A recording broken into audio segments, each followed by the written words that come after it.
গুরুদেব, গুরু দীক্ষিত হয়ে আধ্যাত্মিক কর্মে লিপ্ত থাকা মানুষের আত্মা আর দীক্ষিত না নেওয়া সাধারণ মানুষের আত্মা দেহ ছাড়ার পর কি পরিণতি পায়? দেখো, সবার আগে তো আমাদের জানতে হবে গুরুকে। সবার আগে গুরুকে। গুরু আমাদের অনেক প্রকার হয়, তার মধ্যে মূল গুরুকে আমরা দুই ভাগে ভাগ করতে পারি। প্রথম হচ্ছেন দীক্ষা গুরু, তার পরের জন হচ্ছেন শিক্ষা গুরু।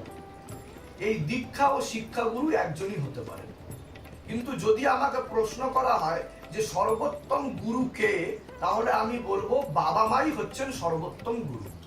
পিতা মাতা, যিনি পিতা মাতাকে শ্রদ্ধা করতে জানেন না, যিনি পিতা মাতার প্রতি ভক্তি করতে জানেন না, যিনি পিতা মাতার প্রতি সবসময় ঝুঁকে থাকতে জানেন না, তিনি কোনোদিনও তার জীবনে সঠিক গুরু প্রাপ্ত হতে পারেন না।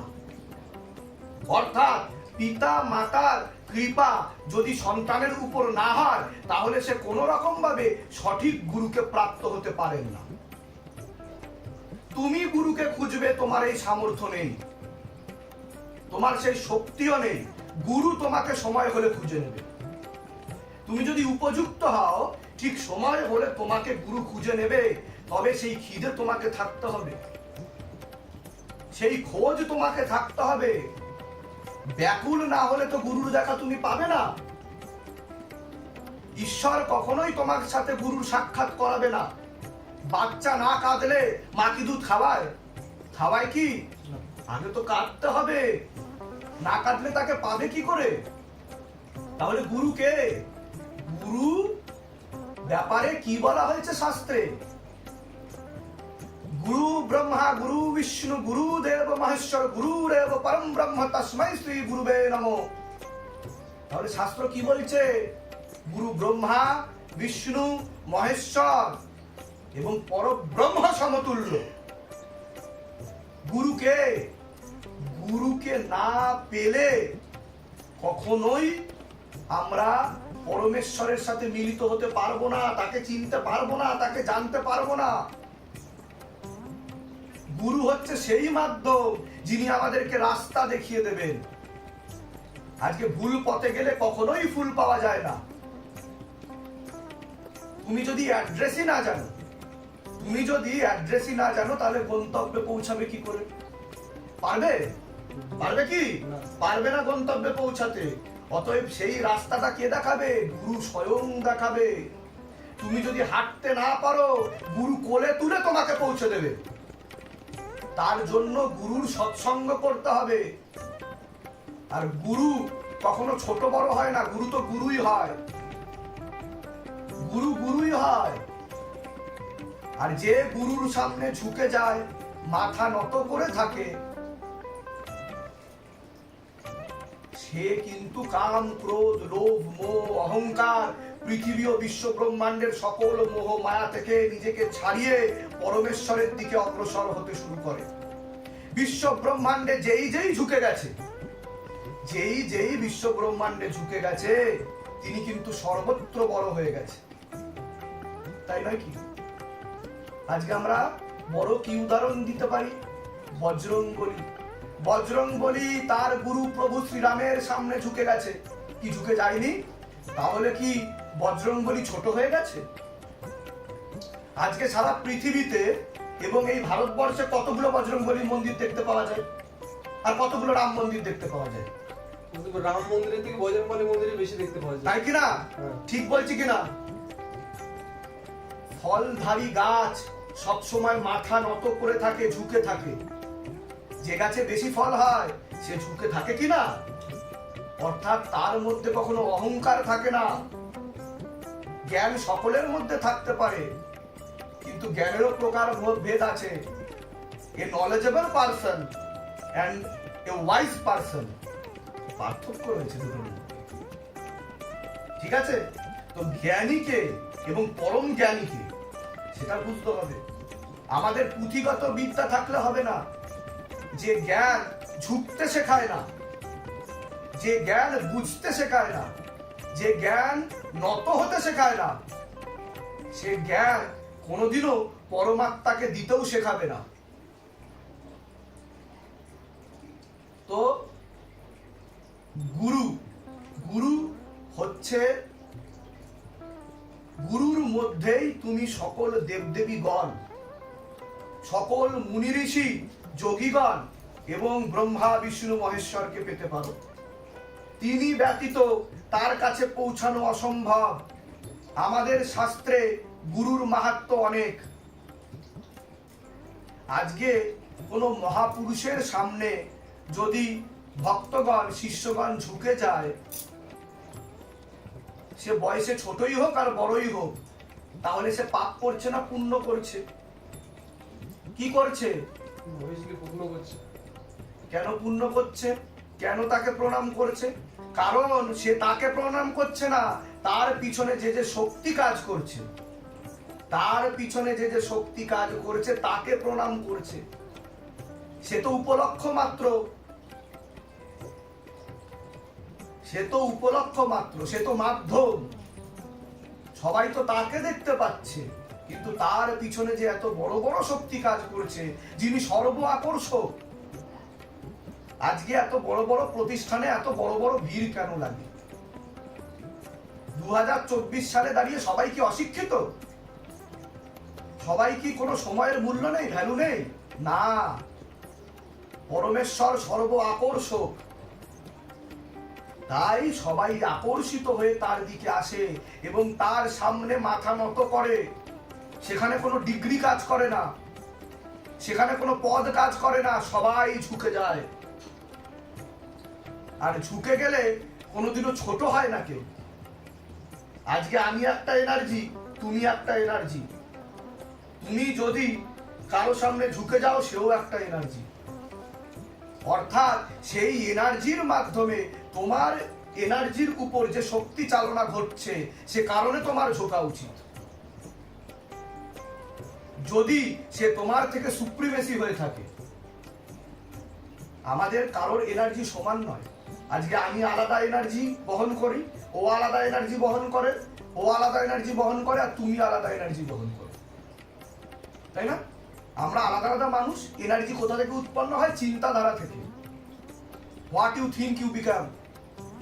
তুমি যা যা ভাবছো তুমি তাই। তুমি নোংরা চিন্তা করলে সেই মানুষই হচ্ছে তুমি। তুমি যদি মনে করো আমি রাজা, তাহলে তুমি রাজা। তুমি যদি মনে করো আমি কয়েকদিন বাঁচবো, বেশি দিন বাঁচবো না, ততদিনও যাবে না, তার আগে তোমার মৃত্যু ঘটবে। আমাদের মনই হচ্ছে সবকিছু। আর মন কি? আত্মার আয়না, আত্মার আয়না। তো এই মনের মধ্যে শ্রী গুরুর পদকে জাগাতে হবে। আর আমি কি বলি? আমার চরণ স্পর্শ করার দরকার নেই, আমার চরণ ধরার দরকার নেই, আমার আচরণ ধরার দরকার আছে। হাউ আই বিহেভ, এবং আমি কিভাবে সকলকে বলছি বিধিপূর্বক শাস্ত্রসম্মত আমাদেরকে এগিয়ে চলা উচিত। কারণ আমরা ম্যাটেরিয়াল ডিজায়ারের মধ্যে ডুবে রয়েছি, আমরা মোহমায়ার মধ্যে আবদ্ধ হয়ে আছি। এত দুঃখ কিসের? এত কষ্ট কিসের? সবই তো পাওয়ার আশা। কি পাওয়ার আশা? কি পাওয়ার আশা? আজকে তুমি কি ভালো নেই? যার হাত নেই পা নেই তার কথা চিন্তা করো। যে চোখে দেখতে পায় না, যে অন্ধ, তার কথা চিন্তা করো। তুমি অনেক ভালো আছো বাস্তবিক। অতএব তোমার একটাই কর্ম হওয়া উচিত, পরমেশ্বরের সাথে নিজেকে যুক্ত রেখে গুরুর আদেশ পালন করে কর্ম করে যাওয়া। আর যার গুরু নেই, তার বাবা মাও নেই। বাবা মা কি শুধুমাত্র জন্ম দিলেই হয়? শুধুমাত্র জন্ম দিলেই কি বাবা মা হয়? হয় কি? তাহলে প্রত্যেক আত্মার স্পিরিট গাইড থাকে। স্পিরিট গাইড যে বাবা মা নির্বাচন করে, যা আমাদের কর্মের দ্বারা উৎপন্ন হয়। এই কর্মের মাধ্যমেই আমরা কোন কুলে কোন বাবা মা প্রাপ্ত হব তা ঠিক হয়। তার ফলে আমাদের সেই লোকে এবং সেই কুলে, সেই বংশে আমাদের জন্ম হয়। আর আমরা কি রকম বাবা মা পাবো তার নির্ধারণ করবে আমাদের কর্ম। ভগবান আমাদের পাপ পুণ্যের কোনো ভাগ নেয় না। তিনি তো মহৎ, তিনি চায় আমরা সুখী থাকি। তুমি সর্বত্র যদি কুকর্মে লিপ্ত থাকো, কেউ ধরো মাংস খেতে খুব ভালোবাসে, সর্বত্র মাংস খায়, মাংস ছাড়া সে খেতেই পারে না, মাংস ভক্ষণ ছাড়া সে খেতেই পারবে না, তার সর্বত্র মাংস চাই। তাহলে পরমাত্মা তো অতি দয়াবান, অতি সৎ। তাহলে তোমাকে যে কুলে জন্ম দেবে সে কুলে তুমি ধরবে আর খাবে। তোমাকে বাঘ রূপে জন্ম দেবে, তাই না? তোমাকে বাঘ রূপে জন্ম দেবে, তুমি ধরবে আর খাবে, রান্নাও করতে হবে না, ঝামেলা খতম। বাঘের কিন্তু একটা জীবন সার্কেল আছে, একটা সার্কেল আছে বাঘের। তো বাঘ কিন্তু চাইলেই জন্মের পরে ভেজিটেবল খেতে পারে না, শাকাহারী হতে পারে না। কিন্তু কোনো মনুষ্যের মাধ্যমে যদি তাকে প্র্যাকটিস করানো হয়, তখন তার মধ্যে সেই গুণাবলীগুলো উৎপন্ন হতে পারে, কারণ তার মধ্যে তখন জ্ঞানের সঞ্চার ঘটছে। কিভাবে মুক্তি লাভ করব? বাঘ থেকে বিড়াল হব, সেখান থেকে কুকুর হব, রাস্তার কুকুর, সেখান থেকে ঘরের কুকুর হব, তারপর মানুষ হব। মানুষ হয়ে আবার জন্মাবো, আবার মৃত্যু হবে, আমার 1000টা জন্ম হবে, 1000 জন্মে 1000 বিয়ে, আবার 1000 সন্তান। আর এখনকার দিনে সাপ, আমরা সাপ ফেরেলি, কয় ফেরেলি? 7 ফেরেলি অগ্নি সাক্ষী করে। এক জন্মই ঠিক মতো কাটাতে পারছি না, এক জন্মই ঠিক মতো কাটাতে পারছি না, 3-4টে ডিভোর্স হয়ে আবার বিয়ে হচ্ছে কিনা? বাস্তব কথা বলছি কিনা? আর কেউ কেউ তো একটি মেয়ের জন্য আত্মহত্যা করেই মরে যাচ্ছে, বিয়েই হলো না। একজন সুপারস্টারকে কেউ যত বেশি ভালোবাসে, শাহরুখ খান, সালমান খান, এর সামান্যতম প্রেম যদি মহাদেবের প্রতি থাকে, আমি চ্যালেঞ্জ করছি, সে আমাকে ভক্তি দিয়ে দেখুক, আমি তাকে মহাদেব দেব। আর কবে জাগবে হিন্দুরা? তো গুরু, সদ্গুরু পাওয়ার জন্য বিনম্র হয়ে নত থাকতে হবে, পরমেশ্বরকে জানার চেষ্টা করতে হবে ও বুঝতে হবে। আর যার গুরু নেই, তিনি অত্যন্ত অসহায়, না সে জীবনে শান্তি পাবে, না সে জীবনে শান্তি পাবে, আর যে না তার মুক্তি ঘটবে, সে সর্বত্র মোহ ও মায়ার মধ্যে আবদ্ধ থাকবে। হতে পারে তার প্রতি তার অনেক টাকা পয়সা রয়েছে, কিন্তু সে কোনোদিনও বাস্তবিক শান্তিকে প্রাপ্ত হতে পারবে না, সে কোনোদিনও স্বাভাবিক সুস্থ জীবনযাপন করতে পারবে না, সে কখনো আত্ম উপলব্ধি বোধকে নিজের মধ্যে জাগিয়ে তুলতে পারবে না, সে কখনো সম্পর্কের গুরুত্ব বুঝতে পারবে না। তাই গুরুর তাৎপর্য অনস্বীকার্য, গুরুর ভূমিকাও অনস্বীকার্য আমাদের প্রত্যেকের জীবনে। ভিডিওটা বেশি এনলার্জ করব না, একটি ছোট গল্প আমি বলতে চাই, খুব ছোটভাবে বলবো, বড়ভাবে বলবো না। এক মালিকের একটি অত্যন্ত প্রিয় গরু ছিল। কি ছিল? গরু ছিল। তা জঙ্গলের কাছেই তার বাড়ি, এবং সে সেখানে তাকে প্রতিপালন করত, অত্যন্ত যত্ন করত, অত্যন্ত স্নেহ করত, তার কোনো সন্তানাদিও ছিল না। তা একদিন কি হয়, বসন্তকালে সে তার যে প্রিয় যে গরু আছে তাকে সে চড়াতে নিয়ে যেত, কাছাকাছি চড়াতো, খুব বেশি দূরে নিয়ে যেত না। তো সেখানে সে ঘুরে ঘুরে ঘাস খেত। তা একদিন হয় কি, যিনি মালিক আছেন, গরুর মালিক, তিনি তাকে ছেড়ে তার নিজস্ব কিছু কর্মে লিপ্ত হন, এবং সেই গরু মনের অজান্তে, মনের আনন্দে, রোদের খেলায় এবং হাওয়ায় সুন্দর ঘাস খেতে খেতে জঙ্গলের অত্যন্ত কাছে চলে যায়। আর এই সময় কি ঘটে, একটি বাঘ তাকে দেখতে পায়। আর সে কিছুক্ষণের মধ্যে বুঝতে পারে, আরে আমি তো অন্য জায়গায় চলে এসেছি, আমার কাছে তো আমার মালিকও নেই, তাহলে কি হবে? ঠিক সেই সময় বাঘটি তাকে তাড়া করে বাঘটি। বাঘের তাড়া খেয়ে সে জঙ্গলের আরো ভিতরে ঢুকে যায়। গরুও দৌড়াচ্ছে, বাঘও দৌড়াচ্ছে, গরুও দৌড়াচ্ছে, বাঘও দৌড়াচ্ছে। সামনে কিছুই ছিল না, বিশাল বড় একটি জলাশয় ছিল, পানা কচুরিতে ছেয়ে আছে জলাশয়। দৌড়াতে দৌড়াতে গরু শেষমেশ হাঁপিয়ে গিয়ে লাফ দেয় সেই পানা কচুরির জলে। বাঘও তাকে দেখা দেখি লাফ দেয়।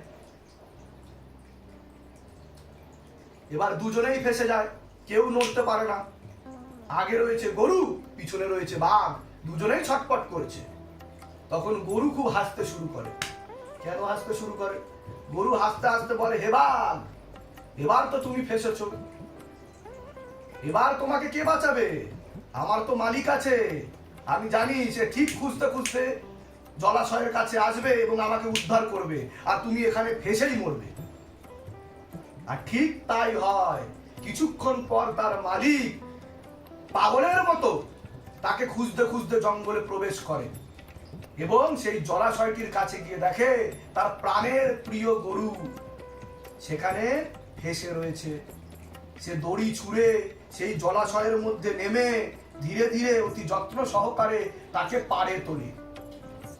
তখনও বাঘটি ছটপট করছিল, সবকিছু দেখছিল এবং সে দেখতে পায় যে যার মালিক থাকে না, মানে যার গুরু থাকে না, সে মানুষই হোক আর গরুই হোক, সে কোনো দিনও ভগবান এবং নিজের জীবনকে সঠিকভাবে প্রাপ্ত হতে পারে না। আর জীবনই না থাকলে ভগবানকে প্রাপ্ত হবে কি করে? তাই গুরু সর্বত্র, তুমি বিপদে পড়লে তোমাকে রক্ষা করবে। এই গল্পটা কেন বললাম? এটা বোঝানোর জন্য যে গুরুর ভূমিকাও তাৎপর্য। আর যার গুরু আছে তার সবকিছু আছে, আর যার গুরু নেই তার কিচ্ছু নেই। জয় সিদ্ধা। আর একটা প্রশ্ন ছিল গুরুদেব, অনেকে প্রশ্ন করেছে আমাকে যে গুরুদেব অনেক ভিডিওতে বলেন বিবাহ বন্ধন কর্মবন্ধন করা আছে বেশিরভাগ ক্ষেত্রে, তো কি সবার প্রবলেম এক? দারুণ প্রশ্ন এটা, যে সব জায়গায় ধাম বলছে, সিদ্ধাম দেখতে পাওয়া যায় যে বিবাহ বন্ধন করা আছে, কর্মবন্ধন করা আছে। কথা হচ্ছে একই কথা গুরুজি বারবার সবাইকে বলে যায়, রিপিটেশন। একই কথা সবাইকে বলা হচ্ছে, সেটা যতটা না ইম্পর্টেন্ট, সবাইকে ঠিক কথা বলা হচ্ছে কিনা সেটা তার থেকেও বেশি ইম্পর্টেন্ট, বেশি গুরুত্বপূর্ণ। আজকে অন্যান্য, আমি যদি এই যেই সমস্ত ভিডিও, এক এক দিনে 30টা করে অ্যাপয়েন্টমেন্ট থাকে, 35টা করে অ্যাপয়েন্টমেন্ট থাকে। আজকে যদি কোনো মানুষের বিবাহ জীবন রিলেটেড সমস্যা হয়, তাকে কি বলবো আপনার কিডনির প্রবলেম? আমি কি বলবো? কারোর যদি ক্যান্সার হয়, ঠিক আছে, তাকে আমি বলবো আপনার ডায়াবেটিসের প্রবলেম বা আপনার কর্ম চলে গেছে, বলবো? হতেই পারে যে 30টা অ্যাপয়েন্টমেন্টের মধ্যে 5টা ক্যান্সারের কেস, 5টা বিবাহ রিলেটেড কেস হতে পারে না, আর 10টা লিগ্যাল রিলেটেড কেস। যেহেতু সেই ভিডিওগুলো একসাথে যুক্ত করে দেওয়া হয়, মানুষের মনে হতেই পারে গুরুজি এক কথা বলছে, যেহেতু পরপর আসছে। অন্যান্য অনেক জায়গায় এরকম ভিডিও আপলোড করা হয়, সেখানেও ভগবানের বড় বড় শক্তি কাজ করছে, কিন্তু তারা একত্রিত হয়ে এরকম ভাবে সিদ্ধামের মতো ভিডিও দেয় না। তারা আলাদা আলাদা 2 মিনিট, 3 মিনিট, 1 মিনিট, 1.5 মিনিট, 2 মিনিটের ভিডিও দেয়। কিন্তু সিদ্ধাম পুরো দিনের যে কেস স্টাডি থাকে সেটা একত্র করে আপলোড করে সিদ্ধামের তরফ থেকে। তো জেনারেলি মানুষের দেখে মনে হয় গুরুজি সবাইকেই এক কথা বলছে। আরে ক্যান্সার হসপিটালে কি রুগী যাবে? কি রুগী যাবে? ক্যান্সার রুগী যাবে, তাই না? ক্যান্সার রুগী তো যাবে। নিউরো সায়েন্স সেন্টারে কি রুগী যাবে? যার নার্ভের প্রবলেম সেই যাবে, তাই তো? তো এটা বুঝতে হবে যে তার যা প্রবলেম থাকবে আমি তো তাই বলবো। আমি বলছি না, পরমেশ্বর বলছেন, আমাকে দিয়ে বলাচ্ছেন। আমি তো কেউ না, আমি তো নালায়ক আদমি, ঠিক আছে? তো তিনি যা বলাচ্ছেন, তো সবাইকে এক কথা বলা হচ্ছে সেটা কি বেশি গুরুত্বপূর্ণ, না সবাইকে ঠিক কথা বলা হচ্ছে সেটা বেশি গুরুত্বপূর্ণ? সবাইকে ঠিক কথা বলেছে এটাই। আজকে বর্তমান সময়ে সকলে মোহ মায়ার মধ্যে আবদ্ধ আছে, অ্যাজ আই সেড বিফোর। তো বিবাহ কর্ম রিলেটেড সমস্যা ম্যাক্সিমাম ঘরে রয়েছে, আর ম্যাক্সিমাম ঘরে এখন নিউক্লিয়ার ফ্যামিলি, জয়েন্ট ফ্যামিলি নেই, জয়েন্ট ফ্যামিলি নেই, সবাই সেপারেশনে বিলিভ করে, আলাদা আলাদা ফ্ল্যাট হয়ে যাচ্ছে। নিজেদের ঘরের ঠাকুর দেবতা তুলে দিচ্ছে, সিংহাসনই নেই, মন্দিরে পুজো দিতে যাওয়াও ভুলে যাচ্ছে আস্তে আস্তে। তাও তো শিবধামের ভিডিও দেখে বিধিপূর্বক ফল পালন করে বাড়িতে শিবধামের ছবি প্রতিষ্ঠা করে কেউ কেউ পুজো করা শুরু করেছে। এটা কি সফলতা নয় শিবধামের? এত মানুষ যে নেশা ছেড়ে দিচ্ছে, নেশা কেন্দ্রে বিক্রি হওয়া বন্ধ হয়ে যাচ্ছে, এটা কি ভালোর দিগন্ত নয় শিবধামের? তাই নয় কি? তা শিবধাম যে আশার আলো দেখায়, যে জ্ঞানের আলো দেখায়, তার মাধ্যমে জগৎ কল্যাণ সাধন হয়। আজকে একই কথা বারবার বলছি, সেটাই ইম্পর্টেন্ট নয়, সে সমস্যা সঠিক কিনা সেটা গুরুত্বপূর্ণ, না সেটা ভুল হচ্ছে সেটা গুরুত্বপূর্ণ। আজকে যে কটা কথা বলা হচ্ছে তারা তো সেই সমস্যা নিয়েই আসছেন। আপনি আসুন না অন্য সমস্যা নিয়ে, আসুন, আমিও তো বলি আপনি আসুন। আপনার যদি কেউ কেউ আমাকে ও প্রশ্ন করে, আপনি এত ব্যক্তিগত সমস্যা নিয়ে রয়েছেন, এখানে যুদ্ধ হচ্ছে সেখানে যুদ্ধ হচ্ছে, সেই সব ব্যাপারে নিয়ে আপনি সলিউশন কেন দেন না, কেন আপনি বলেন না? তাহলে আপনি আসুন আমার কাছে সেই সমস্যা নিয়ে। আপনি যখন এখানে আসছেন, আপনি কি যুদ্ধের বিষয়ে প্রশ্ন করেন? করেন কি? আপনার যদি এত চিন্তা হয়ে থাকে, তাহলে আপনি নিজের ব্যাপারে প্রশ্ন না করে, নিজের ফ্যামিলি রিলেটেড বিষয়ে না প্রশ্ন করে, আপনি সেই বিষয়ে প্রশ্ন করুন। প্রশ্ন তো আপনাকে করতে হবে, শিবধাম তো আপনাদের জন্য রয়েছে। কেউ তো আসুক শিবধামে প্রশ্ন করতে, শিবধাম অবশ্যই বলে দেবে সে কথা। তার জন্য আর্জি লাগাতে হবে নিজের মনে। আর শিবধাম কিন্তু প্রশ্নের আগে সমস্যা বলে। আপনার প্রশ্নের আগে সমস্যা বলে দেওয়া হয়, সমাধানটা তো দেওয়া হয়ই, কিন্তু আপনি কি সমস্যা নিয়ে আসছেন তা আগে থেকে বলে দেওয়া হয়। এই না যে আপনাকে আগে থেকে জিজ্ঞাসা করা হয়, হয় কি জিজ্ঞাসা করা যে তোমার কি সমস্যা বলো? এটাই হচ্ছে শক্তির পরিচয়, এটা হচ্ছে শক্তির পরিচয়। তো এই শক্তির পরিচয় সেখানেই দেওয়া যায় যেখানে সত্যি শক্তি প্রকট থাকে। তো এটা আমাদেরকে বুঝতে হবে। আজকে এত লোক শিবধামে আসছে, কারোর ভিডিও কেটে কেটে বাদ দিয়ে দেওয়া হয় না। শিবধাম যে বেশি গুরুত্বপূর্ণ তাকেই শুধু দেখালাম, মানে 25টা কেস স্টাডি হলো, 25 জন লোক অ্যাপয়েন্টমেন্ট নিয়ে আসলো, আমি কি করলাম 23টা অ্যাপয়েন্টমেন্ট কেটে বাদ দিয়ে দিলাম। তারা তো ইম্পর্টেন্ট না, তারা দেখিয়ে কি করব? তাহলে দুটো দেখাই। শিবধাম সেগুলো করে না, সকলেরটা দেখায়। কেন দেখায়? তার কারণ সত্যতা যাচাইয়ের জন্য, ডকুমেন্টারি জন্য। যারা শক্তিকে অবিশ্বাস করে অহংকার বসে, তারা জানুক শিবধাম যা আগে থেকে বলে দেয় তার বাইরে আপনি বলতে পারবেন না, আপনার ক্ষমতা নেই তার বাইরে বলা। যদি আপনার ক্ষমতা থাকে আপনি বলে দেখান, আমি যা বলবো আপনার বুকে আপনি তাই লিখে নিয়ে আসবেন বুকের পকেটে।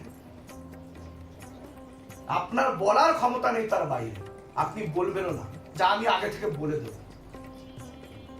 এটাই শিবধামের চ্যালেঞ্জ। তো এ কারণে সমস্যা আপনার যা থাকবে শিবধাম আপনাকে তাই বলবে। আপনার ক্যান্সার থাকলে আপনাকে বলবে আপনার ক্যান্সার আছে, তখন কি বলবে আপনার ডিভোর্সের যোগ, আপনার বিবাহিত জীবনে সমস্যা, বা আপনার কর্ম নেই। সমস্যা তো কত প্রকার হতে পারে, ইজ নট ইট? হতে তো পারে, কিন্তু সকলের তো আলাদা আলাদা সমস্যা। কারোর বাড়ি সংক্রান্ত সমস্যা থাকে, জমি সংক্রান্ত সমস্যা থাকে, থাকে কি থাকে না?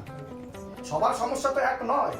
হ্যাঁ, একটা দুটো হয়তো মিলতে পারে সমস্যা, তোমার সাথে অন্যের একটা দুটো সমস্যা মিলে গেল, তারপরে সব সমস্যা মিলে যাবে?